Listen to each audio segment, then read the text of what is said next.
Assalamualaikum warahmatullahi wabarakatuh. Nama saya Muhammad Habibudin dari jurusan Ilmu Al-Quran dan Tafsir. Pada kesempatan kali ini saya akan menyampaikan materi tentang salah satu tokoh pemikiran tafsir kontemporer dan model penafsirannya, yaitu dari Hasan Hanafi. Video ini saya buat untuk memenuhi tugas ujian akhir semester mata kuliah pemikiran tafsir kontemporer. Sebelum ke penjelasannya, saya akan menyampaikan pengantar. Al-Quran adalah sumber ajaran Islam yang menempati posisi sentral dan menjadi inspirator serta pemandu gerakan-gerakan umat Islam selama lebih dari 14 abad.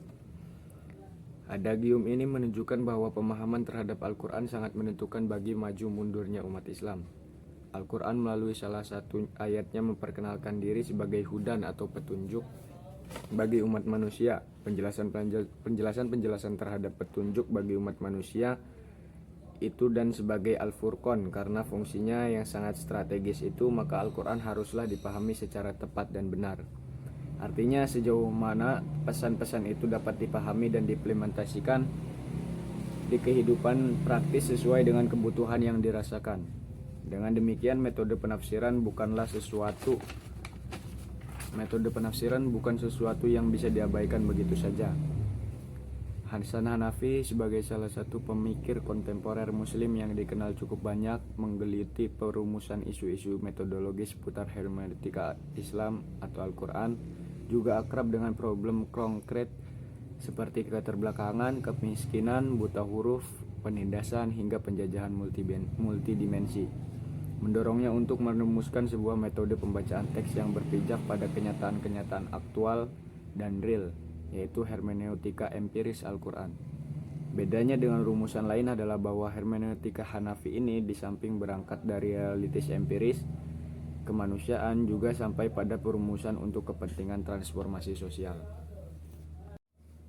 Selanjutnya yaitu kepada pembahasannya. Yang pertama, riwayat hidup Hasan Hanafi atau biografi dari Hasan Hanafi. Hasan Hanafi dilahirkan pada tanggal 13 Februari 1935 di Kairo.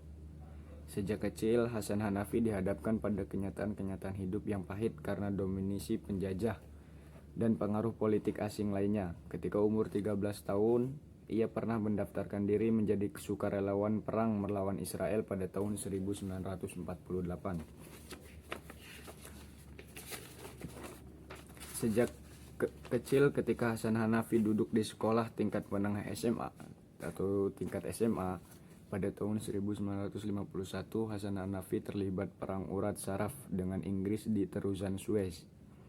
Pada tahun 1952, ia bersama para mahasiswa membantu gerakan revolusi, dan akhirnya Hasan Hanafi bergabung dengan Ikhwanul Muslimin. Tetapi di situ terjadi perdebatan yang sama. Kemudian Hasan Hanafi bergabung dengan organisasi Mesir Muda, dan di situ pun terjadi perdebatan yang sama pula. Kemudian di ruang Universitas Kairo pada tahun 1952 dan 1596, Hasan Hanafi mendalami filsafat pada masa ini. Hasan Hanafi juga dihadapkan pada situasi yang paling buruk. Pada tahun 1954 ini terjadi pertentangan keras antara Ikhwan dengan gerakan revolusi. Ketika itu Hasan Hanafi berada di pihak Muhammad Najib yang berhadapan dengan Nasir. Setelah lulus dari Universitas Kairo, Hasan Hanafi melanjutkan studinya ke Universitas Sorbonne, Perancis. Di sana Hasan Hanafi banyak belajar tentang masalah-masalah yang tengah melanda umat muslim. Selain itu, Hasan Hanafi pernah belajar pada seorang pemikir Katolik, J. Giton, tentang metodologi berpikir, pembaruan sejarah filsafat. Ia belajar fenomenologi dari Paul Ricoeur dan analisis kesadaran dari Husserl. Untuk mengetahui lebih jauh masalah-masalah yang diderita di dunia, khususnya umat Islam, Hasan Hanafi berkali-kali mengunjungi negara-negara asing seperti Belanda, Swedia, Portugal, Spanyol, Inggris, Jepang, hingga Indonesia, Sudan, dan Saudi Arabia. Selanjutnya yaitu karya-karya dari Hasan Hanafi. Sebagai seorang reformis, Hasan Hanafi banyak menulis sebuah karya atau buku diantaranya yaitu yang pertama Oksidentalisme atau Muqaddimah fi Ilmi al-Istighraq. Muqaddimah fi Ilmi al-Istighraq ini merupakan karya monumental yang sempat dirampungkan Hasan Hanafi, yang di dalamnya ia memperkenalkan ilmu al-Istighraq atau Oksidentalisme. Secara ideologis, Oksidentalisme versi Hasan Hanafi diciptakan untuk menghadapi Barat yang memiliki pengaruh besar terhadap kesadaran peradaban kita. Asumsi yang dibangunnya adalah bahwa Barat memiliki batas sosiopolitik kulturalnya sendiri. Oleh karena itu, setiap usaha hegemonisasi kultur dan pemikiran Barat atas dunia lain harus dibatasi. Buku ini dimaksudkan sebagai peletak dasar bagi kajian ilmiah atas Barat dalam rangka mempelajari perkembangan dan strukturnya serta menghilangkan dominasi Barat atas kaum muslimin. Hasan Hanafi merefleksikan pembacaan yang mampu memberikan inspirasi bagi orang Timur sebagai bentuk perlawanan. Bahkan Hasan Hanafi menggagas agar orang Timur mampu menggali sumber yang tidak pernah habis.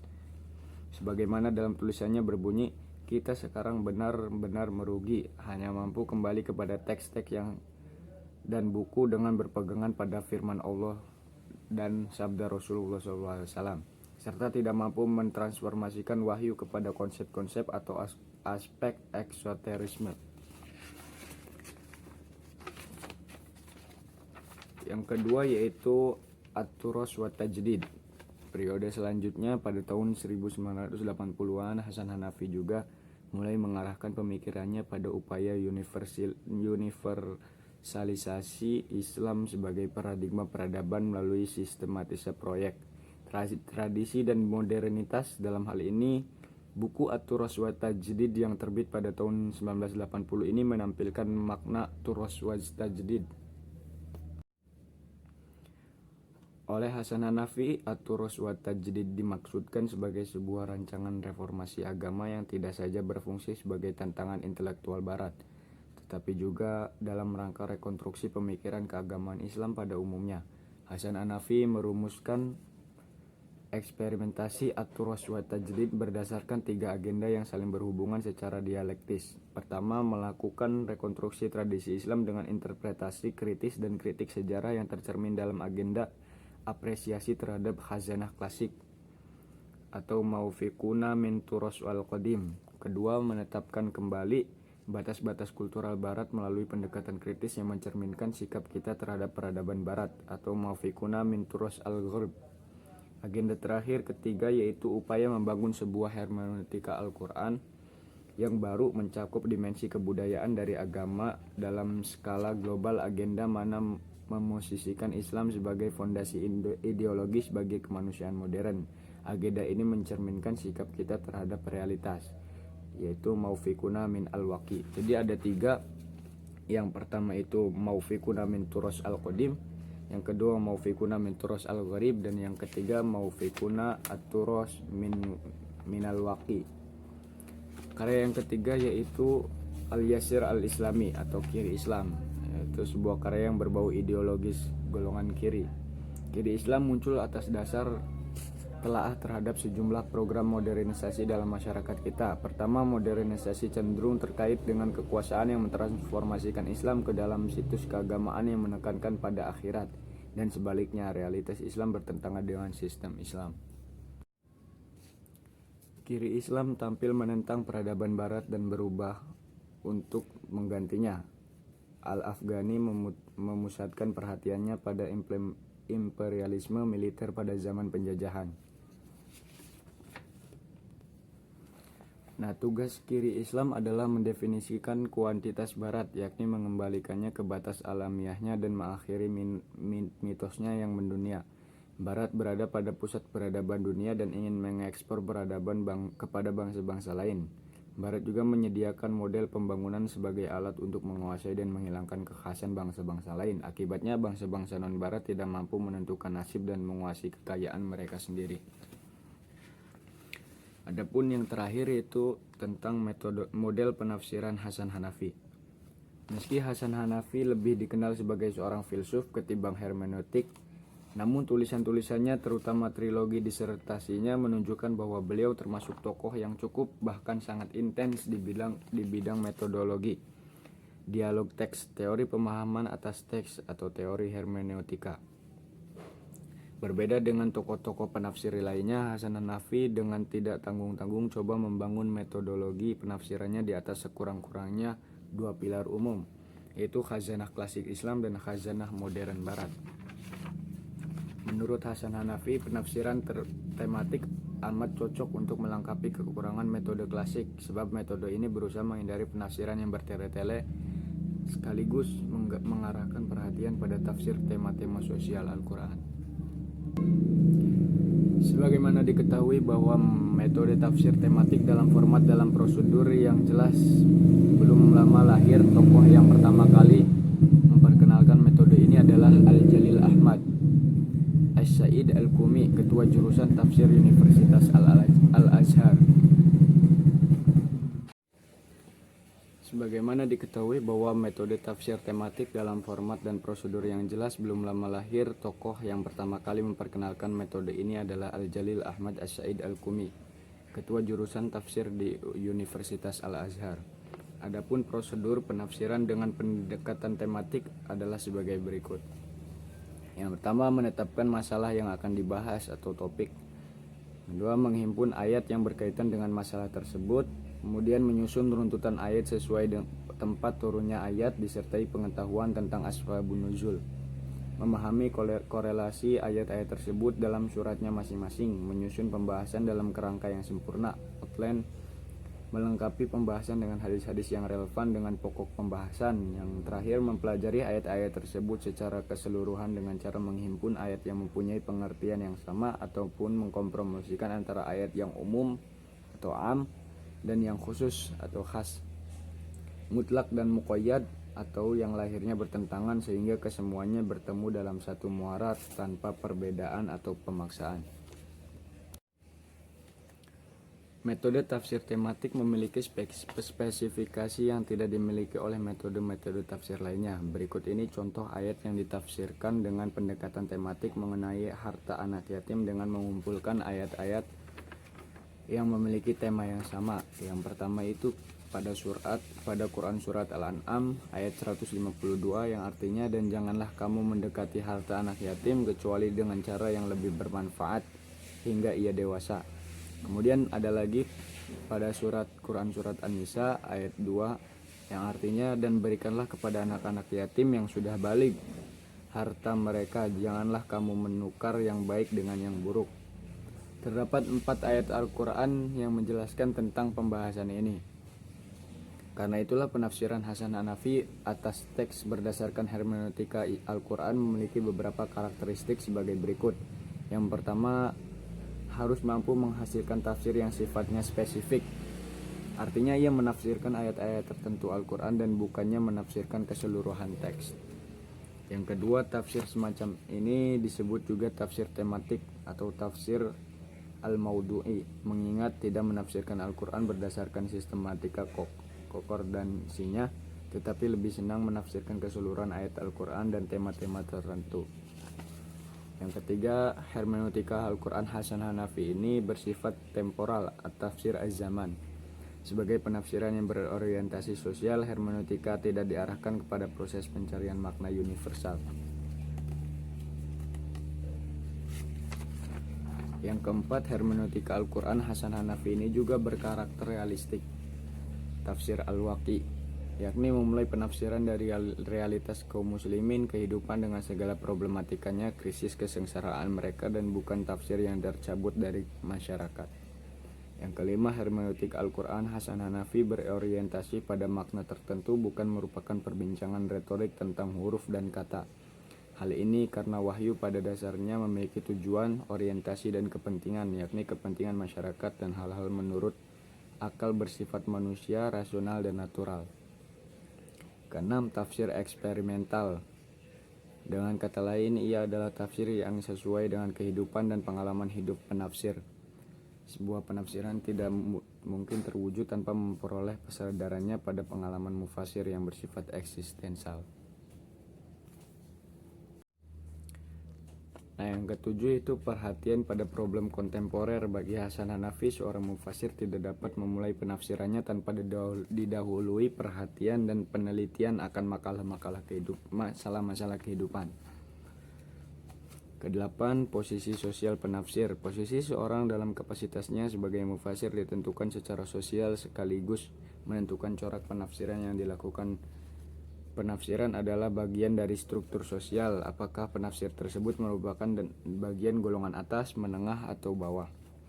Asumsi metodologi hermeneutik Al-Quran Hasan Hanafi ini sebagaimana telah dijelaskan sebelumnya bahwa hermeneutik bagi Hasan Hanafi merupakan perbincangan teoretik yang mendahului peristiwa penafsiran. Berkaitan dengan itu, Hasan Hanafi terlebih dahulu mengemukakan beberapa prinsip metodologis yang berguna dalam mengarahkan kegiatan interpretasi Al-Quran. Prinsip atau premis tersebut bagi Hasan Hanafi bukan sekadar preposisi atau asumsi, tetapi juga merupakan fakta nyata, pernyataan realitas, ungkapan keadaan, pengenalan batas-batas, afirmasi pluralitas, dan motivasi dalam pencarian makna.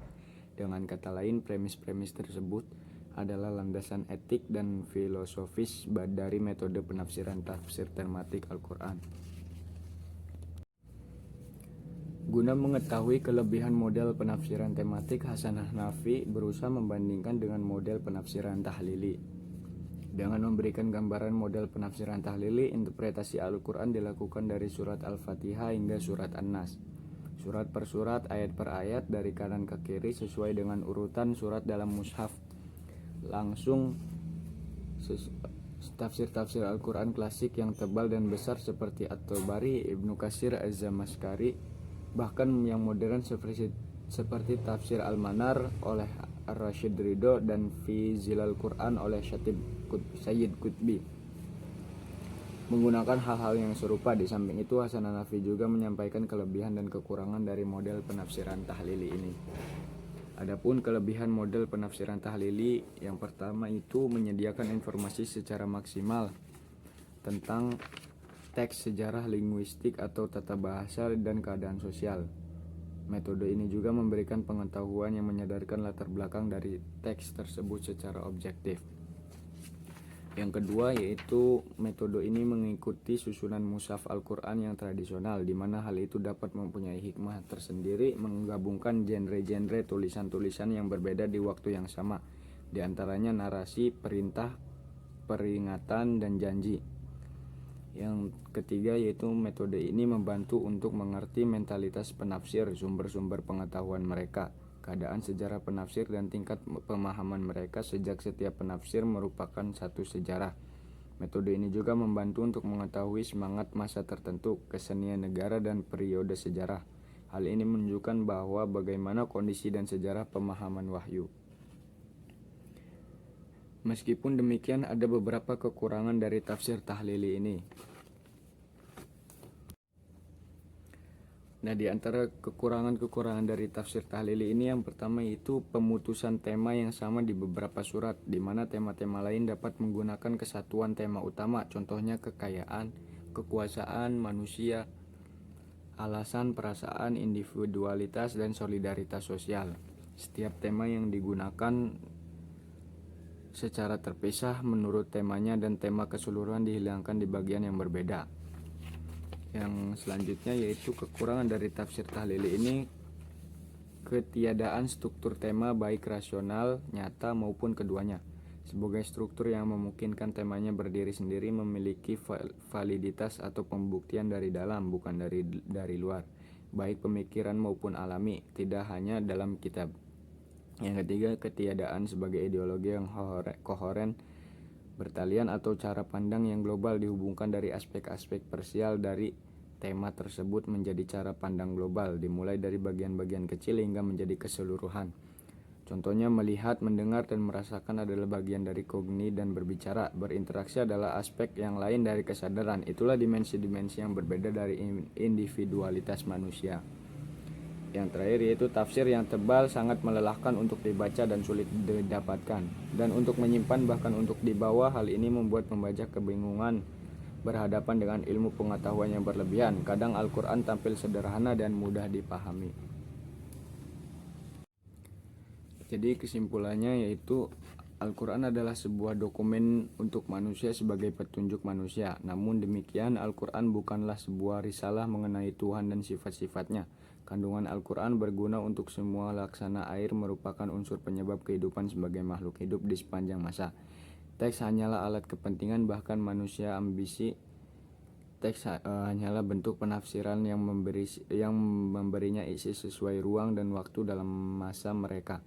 Dari uraian tadi kita dapat mengetahui corak atau watak pemikiran tafsir Hasan Hanafi ini yang hendak membawa dunia Islam bergerak menuju pencerahan dan menyeluruh. Hasan Hanafi merupakan sosok pemikir yang unik. Ia tidak dapat dikategorikan sebagai pemikir tradisional karena ia membongkar dan mengkritik pemikiran tradisional. Ia bukan modernis karena ia mengkritik modernitas dan menjadikan wacana tradisional sebagai landasan pemikiran yang diproyeksikan pada masa kini dan masa yang akan datang. Dalam hal penafsiran, Hasan Hanafi menggunakan penafsiran tematik, yaitu dengan cara menafsirkan pada tema-tema tertentu dari ayat-ayat Al-Quran. Jadi Hasan Hanafi ini bukan pemikir tradisional maupun pemikir modern, karena keduanya itu sama-sama beliau kritik, sama-sama beliau tolak atau tidak sependapat dengan pemikiran Hasan Hanafi ini. Dan dalam metode penafsirannya, Hasan Hanafi menggunakan penafsiran tematik dengan menggunakan ayat per ayat. Mungkin itu saja yang dapat saya sampaikan, kurang lebihnya mohon maaf. Wabillahi taufiq wal hidayah. Assalamualaikum warahmatullahi wabarakatuh.